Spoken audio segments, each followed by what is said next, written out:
ये देख के अभी तक हैरान परेशान हूँ कि जिस तरह करोड़ों की बात हुई, जिस हिसाब से सोना बताया गया ना, रियली अमेजिंग। मूर्तियां ही वो कह रहे थे, वो जो फर्स्ट 500 करोड़ की यार, वाकई में हैरान है कि इतने अमीर है, इतने, क्योंकि लोगों को पता था कि अमीर है, बट इतने अमीर है ये मुझे लगता है कि बहुत सारे लोगों को देखा, मतलब इतनी ज्वेलरी पहन के वो ऐसे नहीं, वो रियलिटी में भी है कि नॉर्मल डेली रूटीन में भी काफी ज्यादा हैवी ज्वेलरी जो है वो उन्होंने कैरी की होती है। सोना इसमें हीरे नहीं डाले गए, जो नकदी पैसा होता है वो इससे भी ज्यादा होता है।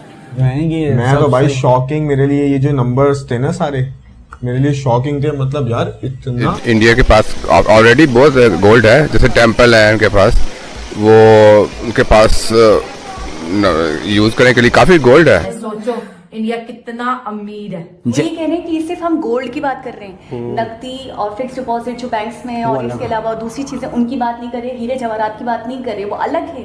जय हिंद दोस्तों, दुनिया के सबसे अमीर गणपति बप्पा को देखकर पाकिस्तानियों को रोना आ रहा है और उनका यहाँ पर कहना है कि अगर एक भी ऐसे गणपति बप्पा हमारे देश में आ जाते हैं तो हमारे देश की सारी समस्याएं दूर हो जाएंगी। अब दरअसल यह तो आप लोग जानते ही हो कि देश में फिलहाल गणेश उत्सव का महापर्व चल रहा है और समस्त देश भर में इसको बहुत ही ज्यादा खुशी और हर्ष उल्लास के साथ मनाया जा रहा है। खैर, अब केवल गणपति महोत्सव ही नहीं बल्कि भारत वर्ष में आने वाला कोई भी महापर्व हो उसे भारतीय नागरिकों के द्वारा खुशी खुशी ही मनाया जाता है। लेकिन ये भारत का वो महापर्व है जहाँ पर भारतीय लोग दिल खोलकर अपना पैसा खर्च करते हैं, फिर भले ही उनके पास पैसा हो या फिर ना हो। गणपति बप्पा के इस महापर्व की वजह से भारत को प्रत्येक वर्ष तकरीबन 20 से 25 IPL जितना फायदा होता है।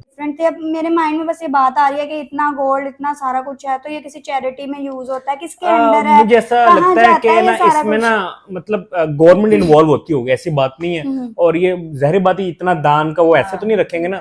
वो चैरिटी वर्क, मतलब हॉस्पिटल्स के बने हुए, स्कूल वगैरह, लोगों को खाना फ्री दिया जाता है, सोशल वर्क किया जाता है। कहता तो लोगों ने हमें बताया था कि ये जो जितनी भी इसका पैसा है ना, ये डोनेशन मतलब लोगों के सोशल वेलफेयर पे इस्तेमाल होता है। यार ये तो फिर बहुत ज्यादा अच्छी बात है। और मैं तो ये देख के अभी तक हैरान परेशान हूँ कि जिस तरह करोड़ों की बात हुई, जिस हिसाब से सोना बताया गया ना, रियली अमेजिंग। मूर्तियां ही वो कह रहे थे, वो फर्स्ट 500 करोड़ की यार। और फिर लोगों के द्वारा भी भगवान गणेश को दिल खोलकर सोना, चांदी, हीरा मोती और कैश रुपयों का दान किया जाता है। खास करके भारतीय राज्य महाराष्ट्र के नागरिक गणपति बप्पा के इस महापर्व को मनाने के मामले में और पैसा खर्च करने के मामले में सबसे पहले आते हैं। मुंबई और पुणे जैसे शहरों में कई ऐसी भगवान गणेश की बड़ी बड़ी समितियां हैं जिनको इन 10 दिनों में करोड़ों रुपए का चंदा मिलता है। ऐसे ही मुंबई के मटोंगा में JSB सेवा मंडल के द्वारा गणपति बप्पा की स्थापना की जाती है और यह समिति केवल मुंबई ही नहीं बल्कि भारत की और पूरी दुनिया की एक बहुत ही ज्यादा अमीर समिति है और इस समिति को प्रत्येक वर्ष करोड़ों रुपए का चंदा मिलता है। और इसीलिए इस समिति के द्वारा स्थापित किए जाने वाले भगवान गणेश की प्रतिमा में 70 किलो शुद्ध सोना और 336 किलो शुद्ध चांदी का उपयोग किया गया है। इस समिति के द्वारा इस वर्ष भगवान गणेश की इस प्रतिमा का 400 करोड़ का बीमा करवाया गया है,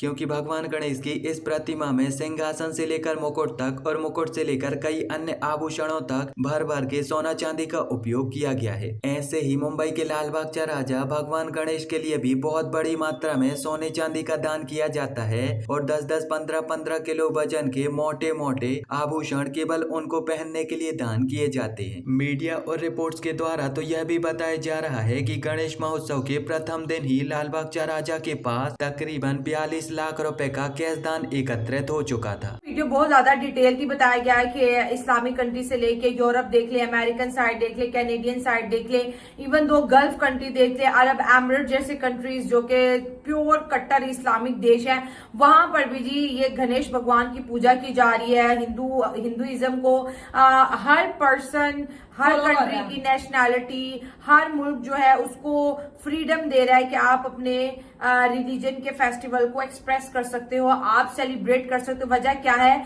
क्योंकि ये सनातन धर्म ने ये साबित किया है कि वो पीस प्रमोटिंग है। अभी देख ले दुनिया में कितने कुछ मसले होते हैं, आपको कहीं पे भी ये नहीं आएगा कि हिंदुओं ने ये मसला खड़ा किया, आपको ये नहीं आएगा हिंदुओं ने बम फोड़ दिया, आपको ये नहीं आएगा हिंदुओं ने प्लानिंग प्लॉटिंग करके जो है ना जहाद कर दिया। ये चीजें जो है ना अब लोग बड़ा इसको प्यार करते हैं कि ये पीस प्रमोटिंग कंट्रीज के जो लोग हैं, हिंदू पीस प्रमोट करते हैं। आप देखें इंडोनेशिया हो, कनाडा हो, अमेरिका हो, ये इतने ज्यादा मुल्क है जहां पर बहुत ज्यादा भारतीय रहते हैं। जब जब सनातन का कोई त्योहार आता है, ये लोग रोड्स पे निकलते हैं, सारा दिन सेलिब्रेट करते हैं। इनके लिए कोई भी रिस्ट्रिक्शन नहीं है। वजह क्या है? क्योंकि उनको जहन में, अंग्रेजों के जहन में ये चीज फिक्स हो चुकी है कि जो हिंदुइज्म है ना, ये कल्चर का नाम है। और जब जितने भी सनातनी रोड पे देखते हैं, वो तो वाकई एक रिलीजियस फेस्टिवल होने के साथ साथ वो एक कल्चरल फेस्टिवल भी लगता है। जिस तरह वो कपड़े पहनते हैं, जिस तरह के वो रंग पहनते हैं, जिन फूलों का इस्तेमाल करते हैं, खुशबू का इस्तेमाल करते हैं,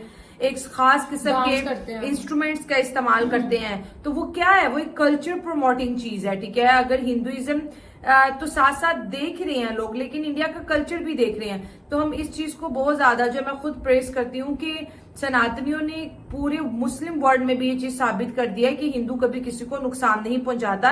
यही वजह है कि सऊदी अरब और जो एमिरेट्स हैं, दोनों ही कंट्री जो है इस वक्त एक से बढ़ के एक मंदिर बनाने को क्या है, तैयार है कि यहाँ पर हिंदू कम्युनिटी है, अगर वो हमारे बिजनेस पार्टनर्स हैं तो हम भी उनको सर्व करें। तो बात यहाँ तक आ पहुंची है, जैसे वो कह रहे थे कि भगवान गणेश की जो फोटो है वो इंडोनेशिया की करेंसी पे है।